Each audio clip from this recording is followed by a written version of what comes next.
So I'm going to give you a few moments right now to fill this in. You should easily be able to answer numbers 1 through 7 from yesterday's lecture and yesterday's homework assignment.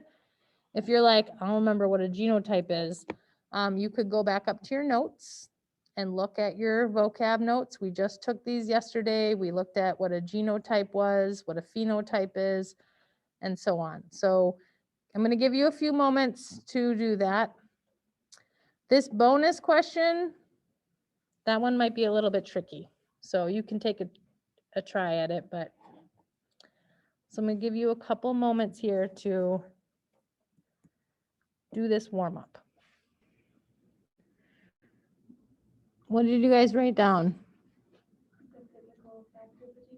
Yeah, so the physical appearance or what, yeah, Michael, what an organism looks like based on their genotype, the appearance, awesome, awesome. So the physical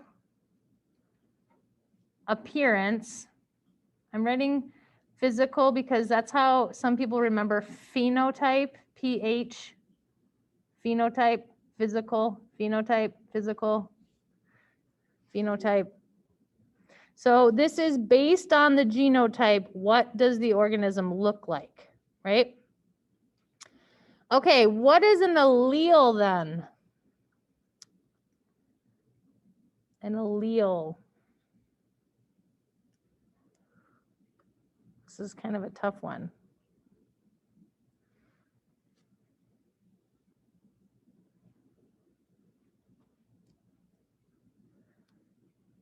What do you guys have in your notes about what an allele is? Sophie? It's like the form, like one of the two forms that you get. Yeah. Yep. So it's a form of a trait, right? So you can have a recessive allele or a dominant allele. So we use letters to represent alleles, but what they are is a form of a trait. So maybe for my big R, little r, it's red is the dominant allele, white is the recessive allele, the little r. All right, so how do we describe a genotype with two of the same dominant alleles? So these were vocab words that you needed to know for your homework yesterday. So what do we call that genotype if there's two dominant alleles?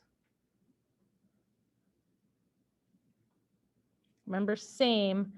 Awesome, Kate. Awesome, Charlie, Hannah, Addie. Great. Homozygous.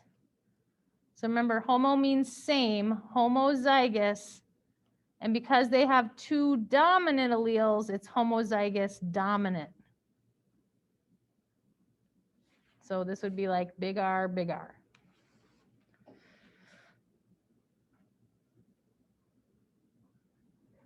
All right, how do we describe a genotype that has two different alleles? Nice, Cap. Heterozygous.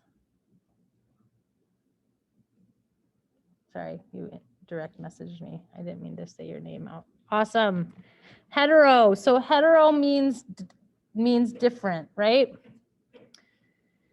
And when we say heterozygous, we don't say anything after that word. Heterozygous means there's one of each. All right, last one. How do we describe a genotype that has two of the same alleles?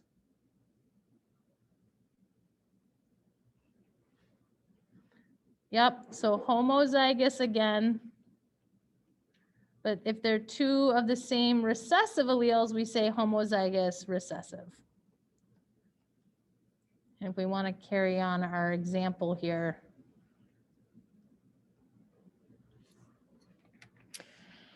All right, so that was what your homework assignment was all about yesterday, was being able to name the different genotypes. And then you had to look at a chart and tell us the phenotype. So similar to what number 7 is asking you. So if red is dominant over white, and we're going to use the letter R to represent red. So big R is red, little r allele is white. what is the phenotype of these three flowers? A, B, and C. What color are they?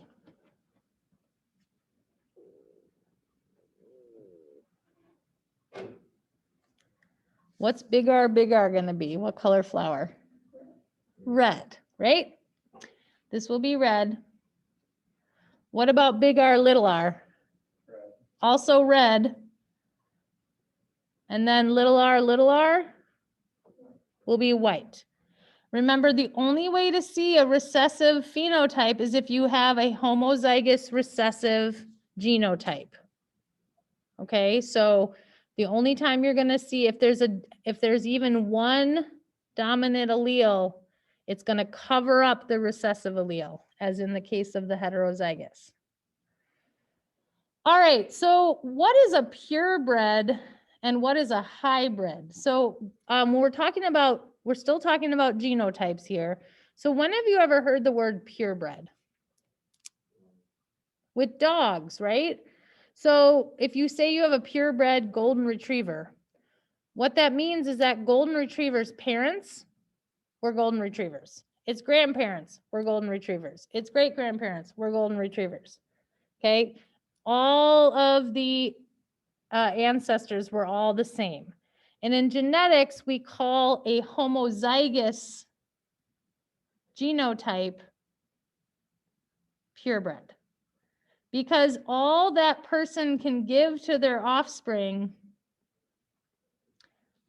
is there's only one version of the trait.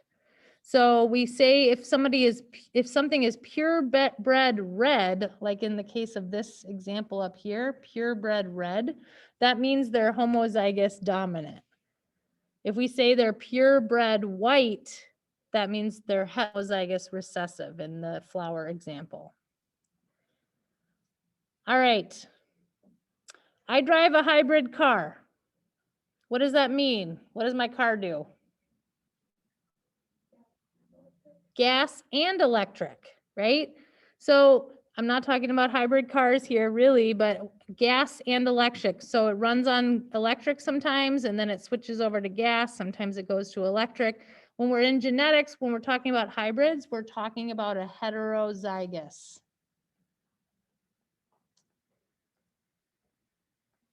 Heterozygous. So there's one of each.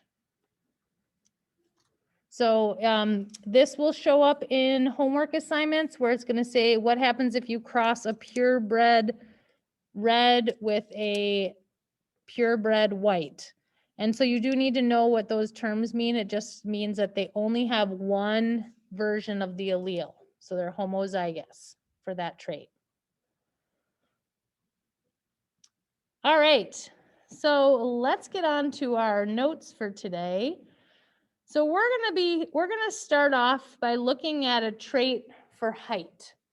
And I just wanna give a disclaimer really quickly that in humans, height is not controlled just by one pair of alleles. So we don't have just 6 foot tall people and 4 foot tall people running around.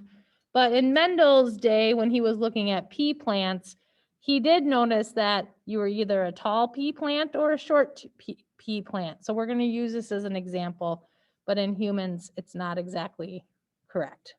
So I'm going to use a big T to represent the tall trait. So this is going to be our dominant trait. So tall is going to be the dominant, big T is the dominant allele, the tall version of the height trait. And then I'm going to use a little t to represent short, which is going to be our recessive trait.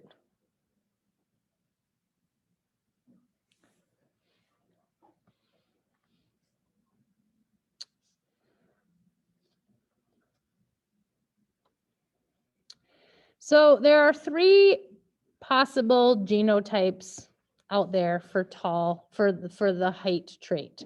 So you could be big T, and then you're homozygous dominant.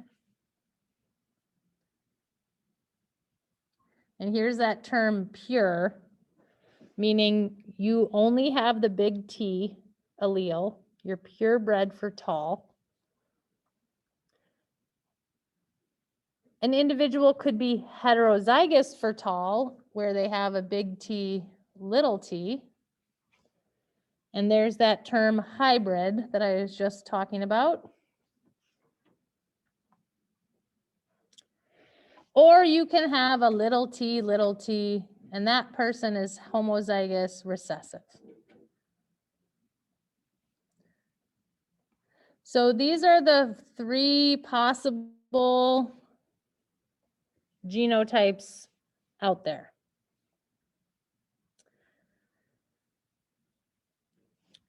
All right, so this is your first Punnett square of 9th grade biology. So I'm making it as simple as I can. So we have this couple here. So over here we have dad, and he's tall, right? He's big T, big T. So dad is tall. And we have mom over here. I know this is mom because she's wearing a skirt. And she is little t, so she's short, right? So these 2 are going to have some babies because this cross means when you see a cross here, and when we talk about crossing, what we mean is we're taking their gametes and we're going to cross them. They're going to make some babies. Okay?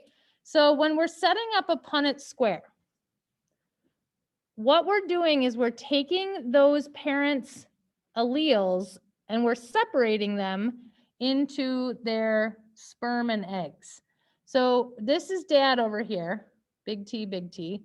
So when he makes sperm during meiosis, he can pass on a big T, or he can pass on a big T.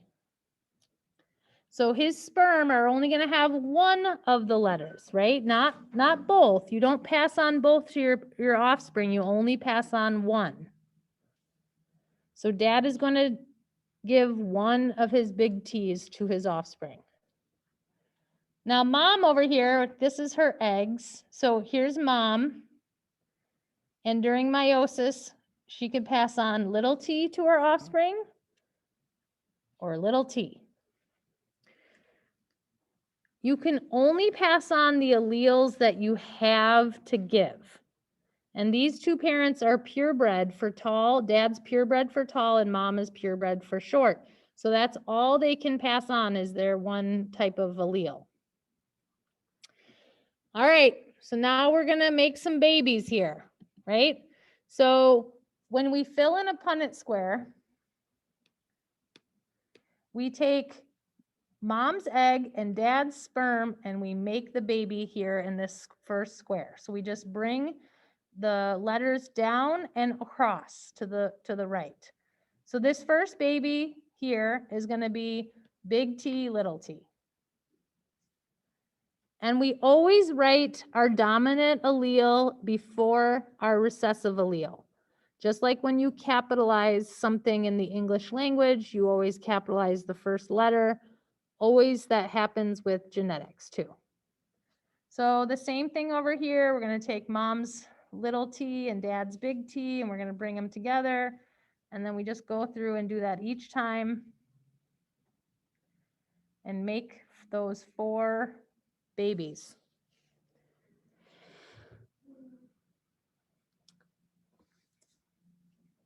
All right. So what a Punnett square filled in shows us is the potential genotypes of the babies, the offspring.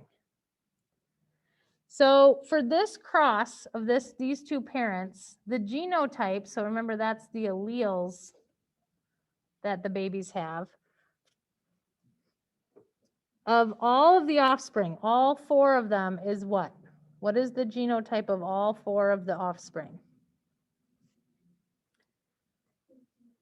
Big T, little t, right? All of the offspring are going to be big T, little t, all 4 of them. Every time these 2 have a baby, their babies are going to be big T, little t.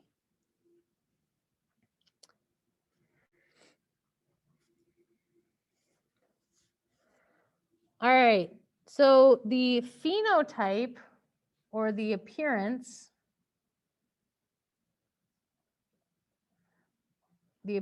of the offspring is going to be what? Tall. 100% tall.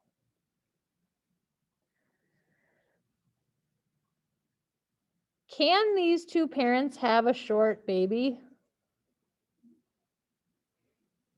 They cannot. Because dad was purebred for tall, he is always going to pass a big T on to his children. And so every time dad has a baby, that he's going to give them his big T. And so every one of them is going to be tall. Because these two parents are purebreds, all of the offspring are going to be the same. There's not a lot of variation in the offspring, but this is not always the case. All right, so let's discuss what does allow for more variation in the offspring of a cross. So when sex cells are formed, so remember sex cells are sperm or egg.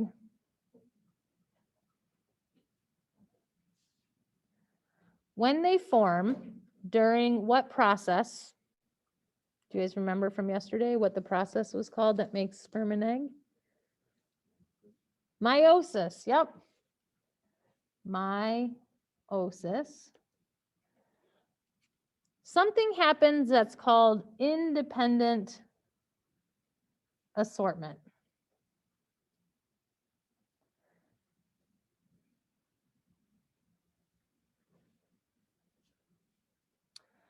Of paired homologous chromosomes.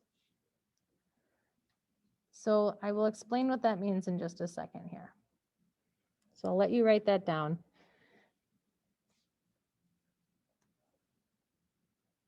Oops.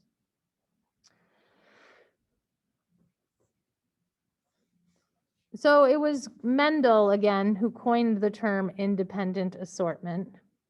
But what it means is that if a parent is heterozygous, so if they are big T, little t, they could pass on a big T or they could pass on a little t. Which one they pass on is completely random. It's like flipping a coin random. Okay, so which one you're going to get if your parent is heterozygous is as random as flipping a coin, which is why you're going to be flipping a coin tomorrow, because we're going to be simulating the chance of passing on a trait if you are heterozygous. It's as random as flipping a coin. So therefore, as a result of a heterozygous parent,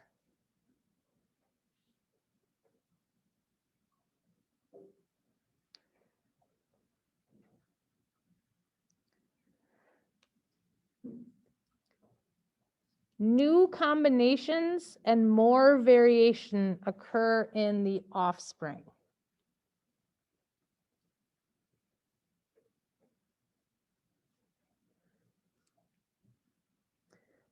So before we had all four of them were going to be the exact same. If we're going to cross two heterozygous parents, which we're going to do next, there's going to be more variation in our offspring.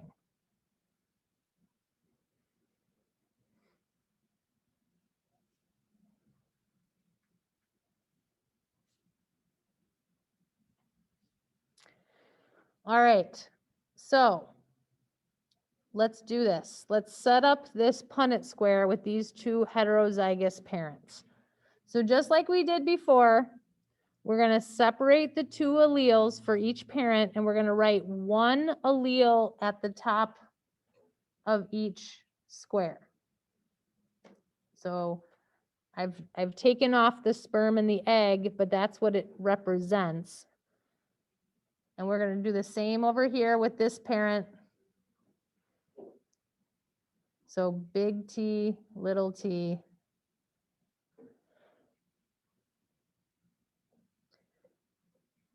And then filling in the Punnett square is the exact same. So we're just going to take mom's egg and dad's sperm, and we're going to put them together. So we're going to bring the big T down and the big T over and write it in that box. And then we're going to do the same thing here. So hopefully this part right here is review for you. If you've ever filled in a Punnett square, and if you have not filled in a Punnett square, just going to remind you one more time that you take the top letter and the side letter and you combine them in there like you're making a baby with that egg and sperm. All right, look at this. We have a completely different offspring probability now. So because our parents were heterozygous now, look at this. We have 3 different genotypes in these children, in these offspring. So tell me this, how many of them are going to be tall? So what, if I ask how many is like a number, how many would be tall? So we'll have 3 tall babies, right? And how many short? 1. There'll be 1 short baby. And so this is our short one, right? That's our short baby. My highlighter is too small.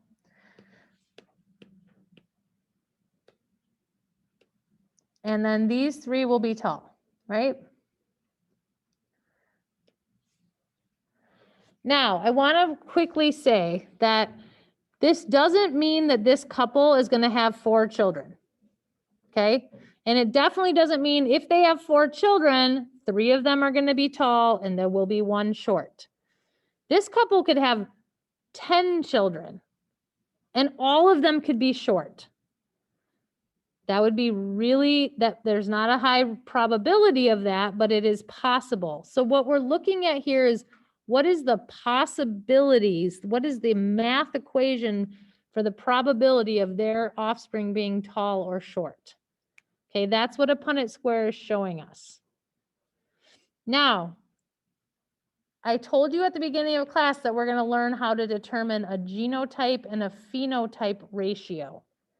So we're going to start with genotype ratio. So when you're determining a genotype ratio, you're going to count up the number of homozygous dominant offspring. And then you're going to use a colon.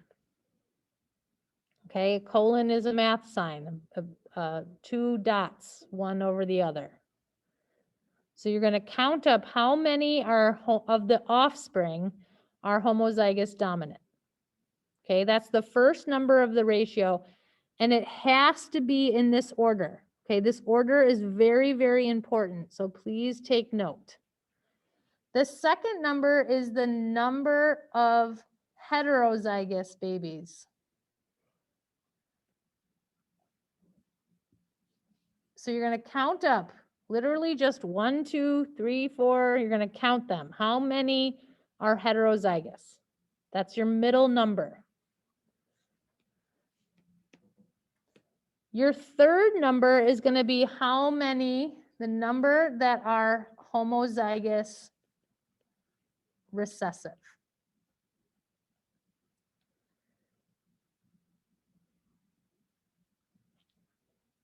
Okay, so there's always 3 numbers, always 3 numbers. 0 is a number. Okay, if there aren't any, you include the 0 in your ratio. So what would the genotype ratio be of this cross that we just did? Let's write it down right down here. What is the genotype ratio? So it's, we say this 1, so there's 1 big T, to 2 big T, little t's, to 1 little t, little t. When you say a ratio, you say the word 2 where there's a colon. So it's 1 to 2 to 1 is the genotype ratio of the cross in this picture here. All right, for phenotype ratio, you count up the number that are dominant, the number showing the dominant trait.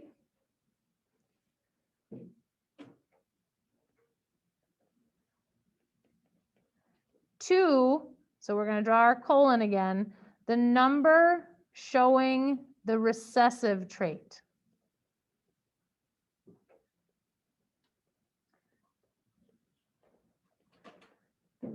You guys notice how dominant always goes first? It's because dominant is dominant, and we always write that number first. So what would our phenotype ratio be of this cross that we just did? 3 to 1, right? We wrote that up here. We said there were 3 tall to 1 short. So it would be 3 tall to 1 short.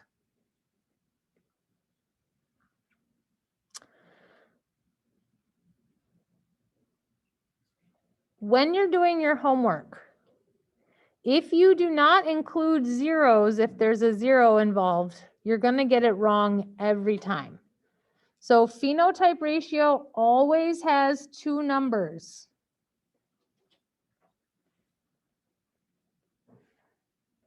If you just were, okay, so I'm going to give you another example here. So let's go up to our first Punnett square that we did earlier, and let's figure out the genotype and the phenotype ratio here. So genotype ratio, I'm going to abbreviate.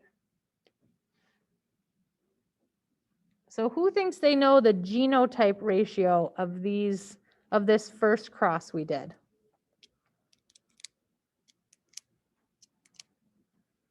You can put it in the chat.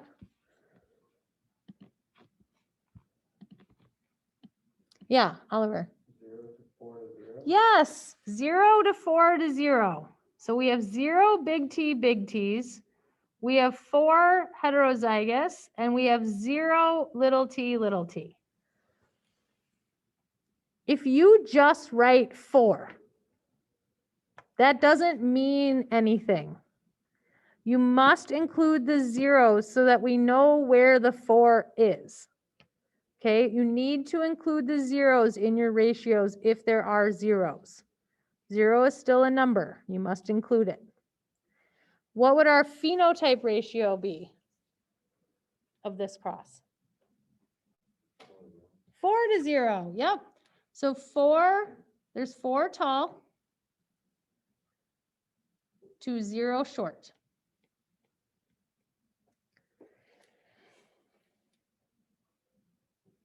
All right. So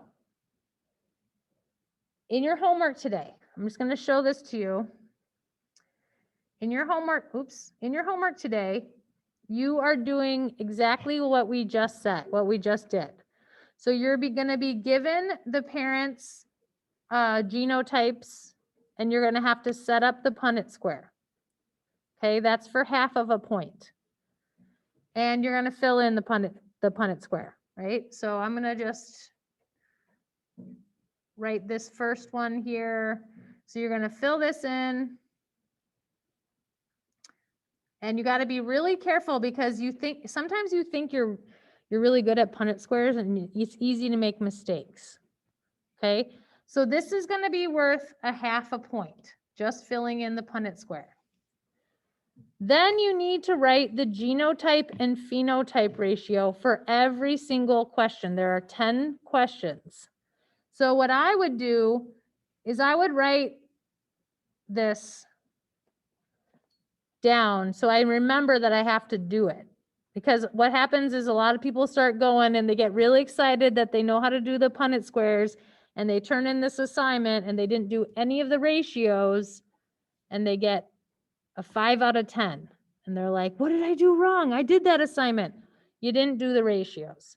So what I would do is I would use my little squiggly tool up here, and I would copy this and I would paste it so I remember to do it, right?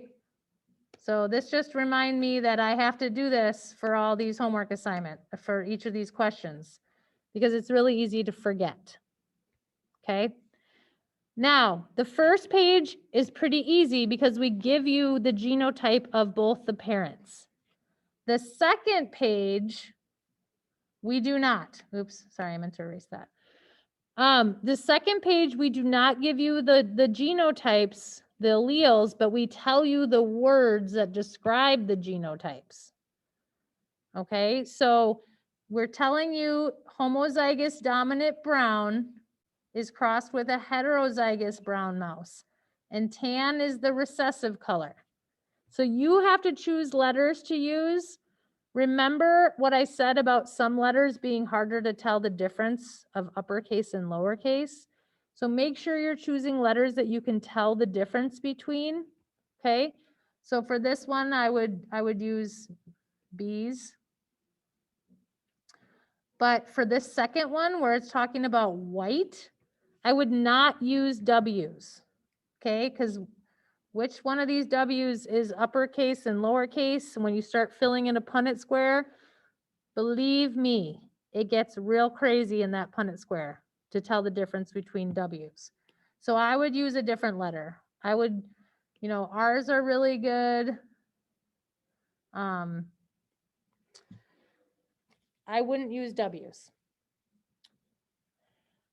All right, so that is your homework for tonight. So there are 10 Punnett squares. You're going to stop right here and you're going to submit this homework, these 2 pages to homework number 3 when you're done. And I'm just going to remind you one more time, if there is a 0 present, as in this example up here, you must include the 0. Don't leave the zeros out. That's a mistake that students make on this assignment, and then they lose points and they get frustrated. It's because you have to include zeros in ratios if there are zeros involved. Okay? All right. I believe I ended us with 16 minutes left of class. If you want to stop the recording.